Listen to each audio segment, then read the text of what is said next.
नमस्कार दोस्तों। आज की वीडियो में मैं आप सभी स्टूडेंट के लिए एसएससी सीजीएल का जो एग्ज़ामिनेशन 1 से 9 दिसंबर के बीच में चला था, उसमें मैथ के कुछ ऐसे टाइप के क्वेश्चन थे जो मैक्सिमम शिफ्ट में देखने को मिले हैं। तो संभावना बन रहा है कि जो एसएससी सीजीएल का जो एग्ज़ामिनेशन 12 और 13 दिसंबर को होने वाला है, उसमें इस टाइप के क्वेश्चन आपके एग्ज़ामिनेशन में देखने को ज़रूर मिलेंगे। तो वैसे स्टूडेंट जिनका 12 और 13 दिसंबर को एग्ज़ामिनेशन है, वो इस क्वेश्चन को एक बार देखकर जरूर चल जाए, क्योंकि इस टाइप के क्वेश्चन आपके बहुत सारे शिफ्ट में देखने को मिले। तो आइए समय को ना बर्बाद करते हुए अपनी इस वीडियो को शुरू करते हैं। अगर आप हमारे टेलीग्राम ग्रुप में जुड़ना चाहते तो टेलीग्राम ग्रुप का लिंक वीडियो के डिस्क्रिप्शन में दे रखा है। तो आइए, सबसे पहला क्वेश्चन आपकी स्क्रीन के ऊपर नजर आ रहा है। इन द गिवन फिगर दी गई आकृति में ओ वृत्त का केंद्र है, angle P O Q 54 degree है। तो आपसे एंगल पी आर क्यू मतलब ये वाला एंगल पूछा गया है। तो इस क्वेश्चन को बनाने का तरीका है, अगर यहाँ पर वृत्त के सेंटर पर अगर 54 डिग्री का एंगल बनाता है, तो उसके बाहर किसी भी जगह पर जो कोण बनेगा वो 54 डिग्री का क्या होता है, आधा होता है, यानी 27 डिग्री होगा। 27 डिग्री होगा। इस पॉइंट को हम मान लेते हैं पी आर क्यू है, इसको हम एस मान लेते हैं। तो पी आर क्यू एस एक चक्रीय चतुर्भुज बन रहा है। पी आर क्यू एस एक चक्रीय चतुर्भुज बन रहा है, जिसमें एंगल पी एस क्यू आपका 27 डिग्री है। आपसे एंगल ये पूछा है एंगल पी आर क्यू, तो एंगल पी आर क्यू क्या हो जाएगा, 180 माइनस 27 डिग्री। 180 में से जब हम 27 घटाएंगे तो 10 में से 7 गया 3, 7 में से 2 गया 5, 153 डिग्री आपका इस क्वेश्चन का उत्तर हो जाएगा। नेक्स्ट क्वेश्चन है, ट्रेंगल एल एम एन में एंगल एल और एंगल एन के समद्विभाजक 112 डिग्री के कोण पर प्रतिच्छेदित करते हैं, एंगल एम का मान बताइए। देखिए एंगल एल, एंगल एन और इस एंगल का नाम दे दिया एंगल एम। अब बोल रहा है एंगल एल और एंगल एन का जो समद्विभाजक है वो यहाँ पर 112 डिग्री का कोण बना रहा है। तो आपसे एंगल एम पूछा है। अब आपको पता है इस एंगल को हम नाम दे देते ओ। ये वाला जो एंगल बनता है वो क्या होता है, 90 डिग्री प्लस इस वाले एंगल का आधा होता है, यानी 112 डिग्री वो बराबर होगा angle M by 2 plus 90 degree. Angle M by 2 plus 90 degree. ये 90 डिग्री इक्वल के इधर आएगा तो माइनस में चला जाएगा, तो 112 माइनस 90 22 डिग्री। ये 22 डिग्री बराबर हो गया एंगल एम बाई 2 के। तो एंगल एम यहाँ से पता चल जाएगा 22 गुना 2 44 डिग्री, जो आपका ऑप्शन नंबर सी से मैच खा रहा है। आइए नेक्स्ट क्वेश्चन की ओर हम लोग बढ़ रहे हैं। नेक्स्ट क्वेश्चन आपकी स्क्रीन के ऊपर नजर आ रहा है कि x पे power 4 minus 79 x squared plus 1 equal to 0। तो आपसे x पे पावर माइनस 1 यानी x प्लस 1/x आपसे पूछा है, क्योंकि x पे पावर माइनस 1 का वैल्यू 1/x होता है। हम क्या करेंगे, इस इक्वेशन में एक्स स्क्वायर से डिवाइड करेंगे। तो यहाँ एक्स पे पावर को एक्स स्क्वायर से डिवाइड करेंगे तो एक्स स्क्वायर हो जाएगा minus 79 plus 1/x square equals to 0। ये माइनस 79 इक्वल के उधर जाएगा तो प्लस 79 हो जाएगा। यहाँ से बात पता चल गया x squared plus 1/x square बराबर 79। तो आपसे x प्लस 1/x पूछा है, तो x प्लस 1/x का होल स्क्वायर वो बराबर होगा x squared plus 1/x square, जिसका वैल्यू 79 है, और प्लस 2ab, तो x इंटू 1/x 1 हो जाएगा, 1 इंटू 2 2 ही होगा। 79 प्लस 2 81 हो गया, यानी x प्लस 1/x का होल स्क्वायर 81 है। तो x plus 1/x square root under 81 होगा। स्क्वायर रूट अंडर 81 का जो वैल्यू होता है वो 9 होता है, जो आपका ऑप्शन नंबर ए से मैच खा रहा है। आइए नेक्स्ट क्वेश्चन की ओर बढ़ते हैं। नेक्स्ट क्वेश्चन है a cube plus b cube बराबर 218, ए प्लस बी बराबर 2, तो square root under 1 minus a b. देखिए आपके एग्जामिनेशन में ट्रिगोनमेट्री और एलजेब्रा से बहुत सारे क्वेश्चन आपके एग्जामिनेशन में कम से कम 3 से 4 क्वेश्चन आपके इस टॉपिक से देखने को मिल रहे हैं। तो a cube plus b cube बराबर 218, ए प्लस बी बराबर 2, तो square root under 1 minus a b. अब एक बात बताइए कि a cube plus b cube ये बराबर होता है ए प्लस बी का whole cube minus 3 into a b into a plus b. ये फॉर्मूला होता है। ठीक है। एक्चुअली फॉर्मूला होता है ए प्लस बी का होल क्यूब बराबर ए क्यूब प्लस बी क्यू। ये -3 भी उधर रहता है, इसको इधर भेज दिए तो माइनस में हो गया। बस वैल्यू पुट करेंगे, ए क्यूब प्लस बी क्यू यहाँ पर 218 है। ए प्लस बी का होल क्यूब, ए प्लस बी का वैल्यू 2, तो 2 का होल क्यूब 8 हो जाएगा, -3 इंटू 2 इंटू ए बी, यानी 218 बराबर हो गया 218 बराबर हो गया 8 - 6 ए बी। ये +8 इक्वल के उधर जाएगा तो -8 हो जाएगा, यानी 210 बराबर हो गया -6 ए बी। ये 6 210 को काटेगा, 6 तिया 18, 3 6 पचे 30, यानी -ए बी का वैल्यू 35, तो ए बी का वैल्यू पता चल गया -35। आपसे क्वेश्चन पूछा square root under 1 - a b, तो -35 तो अंदर ही माइनस माइनस मल्टीप्लाई होके प्लस बन जाएगा। स्क्वायर रूट अंडर 1 + 35 हो जाएगा स्क्वायर रूट अंडर 36, और स्क्वायर रूट अंडर 36 का मतलब 6, जो कि आपका ऑप्शन नंबर डी से मैच खा रहा है। देखिए एक क्वेश्चन, दो ट्रेन समांतर पटरी पर एक ही दिशा में क्रमशः चल रही, एक की स्पीड 80 km/h है और दूसरे की स्पीड 90 km/h की चाल से चल रही है। ट्रेनें 3 मिनट में एक दूसरे को पार कर जाती है, यानी ये दोनों ट्रेन एक दूसरे को, पहले 80 की स्पीड से एक ट्रेन जाती है, दूसरा 90 की स्पीड से जाती है, और वो 80 की स्पीड से जाने वाली ट्रेन को 3 मिनट में पार कर जाती है। एक ट्रेन की लंबाई 230 है, तो दूसरे की लंबाई ज्ञात कीजिए। देखिए जब दो ट्रेन एक ही दिशा में जाता है तो उन दोनों का जो स्पीड होता है उसको माइनस करते हैं। तो एक ट्रेन का लंबाई 230 है, दूसरा को हम x मान लेते हैं, ये हो गया दूरी, डिवाइडेड बाय चाल उस दोनों के चाल को हमको क्या करना पड़ेगा, घटाना पड़ेगा। तो यहाँ 90 - 80 करेंगे तो 10 km/h। ऊपर मीटर में है तो इसको इस ऊपर मीटर में और यहाँ किलोमीटर में, तो इसको मीटर में चेंज करने के लिए 18/5 से क्या करते हैं, मल्टीप्लाई करते हैं। 18/5 से क्या करेंगे, सॉरी ये किलोमीटर में, इसको मीटर में कन्वर्ट करने के लिए 5/18 से क्या करेंगे, मल्टीप्लाई करेंगे।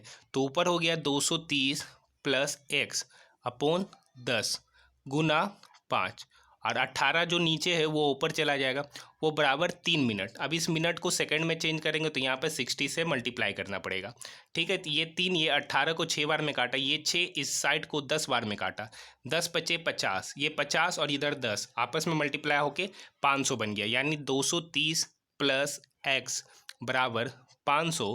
तो यहाँ से x वैल्यू निकल के आ गया 500 - 230 270, यानी दूसरे ट्रेन की जो लंबाई होगी वो आपका 270 मीटर होगी। आइए नेक्स्ट क्वेश्चन, ये एक अच्छा क्वेश्चन है। एक पुरुष, एक महिला और एक लड़का, एक मैन है, एक वुमेन है और एक बॉय है, किसी काम को 3, 4 और 12 दिन में करते। तो तीनों का एलसीएम लेंगे तो 12 हो जाएगा, ये 12 आपका टोटल वर्क हो गया।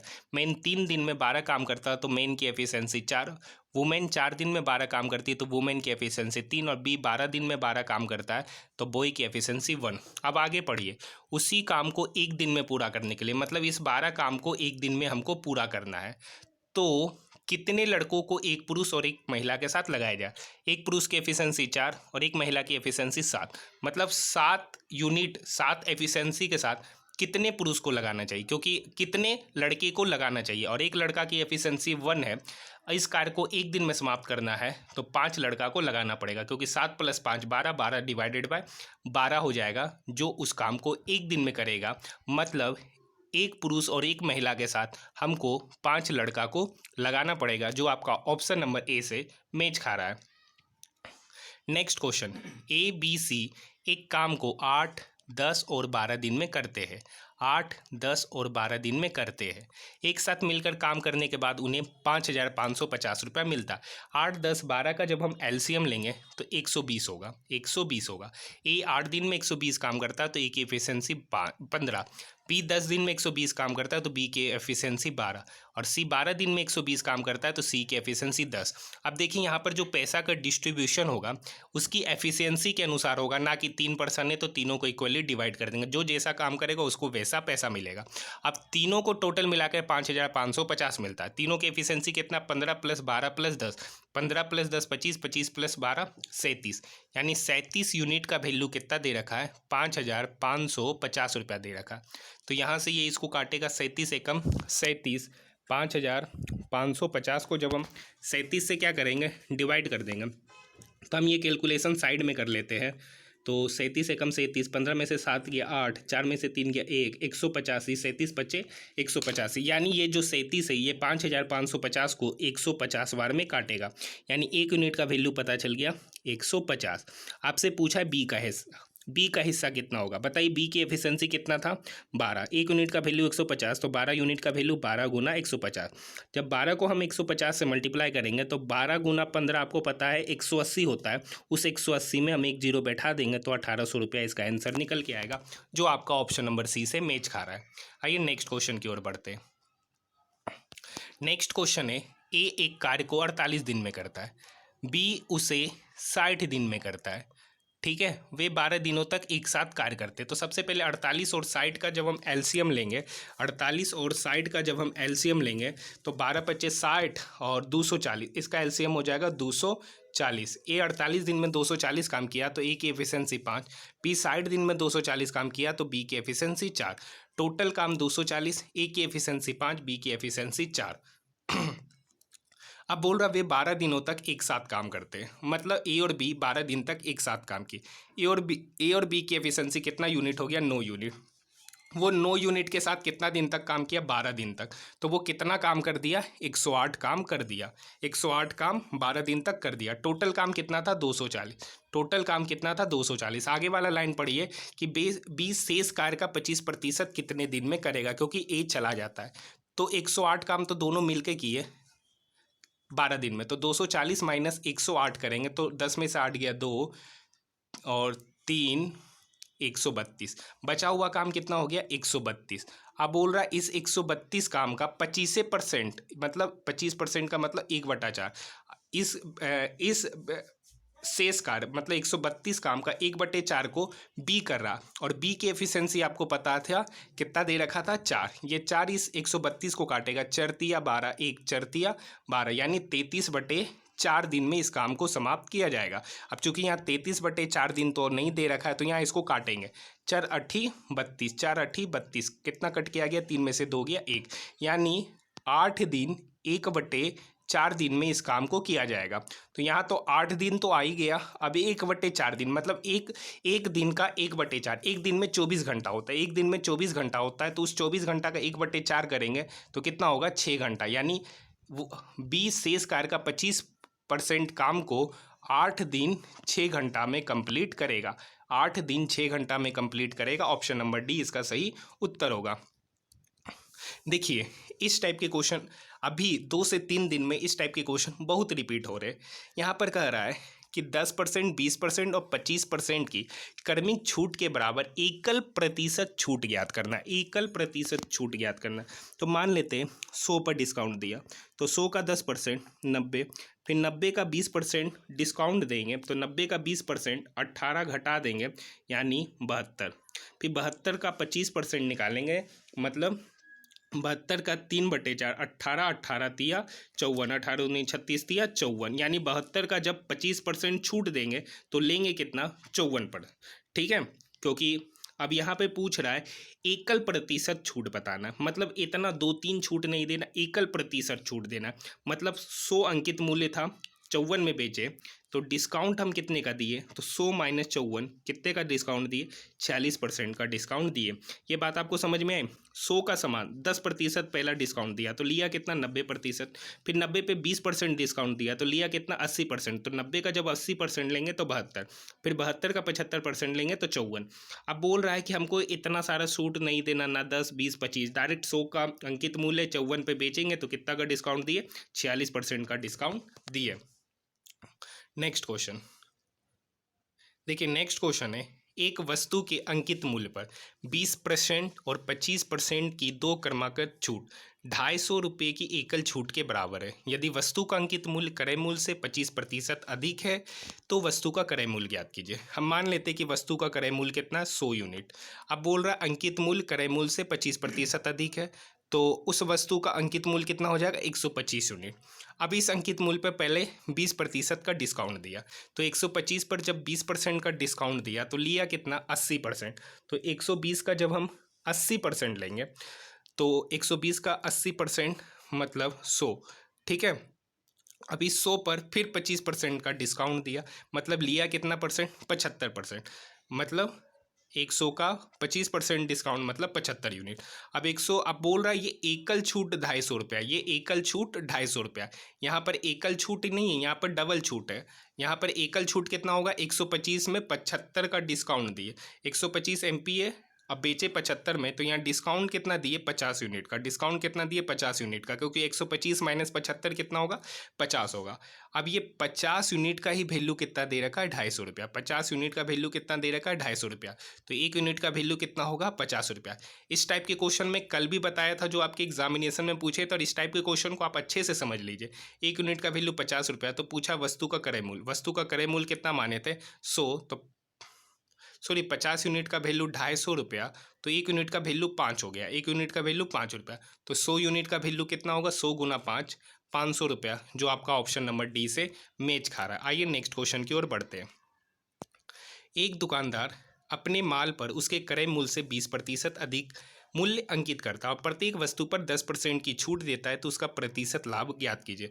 देखिए एक दुकानदार अपने माल पर क्रय मूल्य से 20% अधिक मूल्य अंकित करता है, मतलब 100 उसका CP है, तो मतलब 100 उसका मूल्य है, उस पर 20% अधिक मूल्य अंकित किया, मतलब उसका जो अंकित मूल्य रखा वो 120, प्रत्येक वस्तु पर 10% की छूट दिया, मतलब इस पर 10% का छूट दिया, तो 120 पे जब हम 10% का छूट देंगे तो लेंगे कितना 90%, तो 120 का 90% 12 नमा 108, मतलब 100 का सामान 108 पे बेचे तो लाभ कितने का हुआ 8 का, कितने पर 100 पर, तो प्रतिशत निकालने के 100 से मल्टीप्लाई करेंगे, 100 कट जाएगा, निकल के आ जाएगा 8%, जो इस क्वेश्चन का सही उत्तर है। आइए नेक्स्ट क्वेश्चन की ओर हम लोग बढ़ते। नेक्स्ट क्वेश्चन आपका एक बार का है। दिया गया बार ग्राफ 2014 से 18 तक 5 वर्षों में किसी कंपनी के आय और व्यय को दर्शाता है। बार ग्राफ का अध्ययन करें और उसके बाद दिए गए प्रश्न का उत्तर दें। देखिए जो ब्लू कलर से टिक किया हुआ है वो इनकम को बता रहा है और जो लाल से टिक किया हुआ है वो एक्सपेंडिचर को बता रहा है। क्वेश्चन पूछ रहा है निम्नलिखित में से किस वर्ष में आय का व्यय से अनुपात न्यूनतम है। बोला आय और व्यय का अनुपात, सॉरी आय और व्यय का अंतर बताना है, तो आय और व्यय का अंतर यहाँ पर जो है किस में सबसे कम है, तो यहाँ पर 225 माइनस 175 करेंगे तो यहाँ 50 का अंतर है, यहाँ 280 माइनस 250 करेंगे तो यहाँ 30 का अंतर है, यहाँ 325 माइनस 275 करेंगे यहाँ 50 का अंतर है, यहाँ 350 माइनस 30 करेंगे यहाँ 50 का अंतर है, और यहाँ 350 माइनस 325 करेंगे तो यहाँ 25 का अंतर है। तो बताइए सबसे न्यूनतम अंतर जो है वो कहाँ है, वो 2018 में सबसे न्यूनतम अंतर है, तो इसका सही उत्तर आपका ऑप्शन नंबर बी 2018 होगा। तो ये सारे के सारे इंपॉर्टेंट क्वेश्चन है आपके SSC CGL एग्ज़ाम से रिलेटेड। तो आज के लिए इतना ही, धन्यवाद।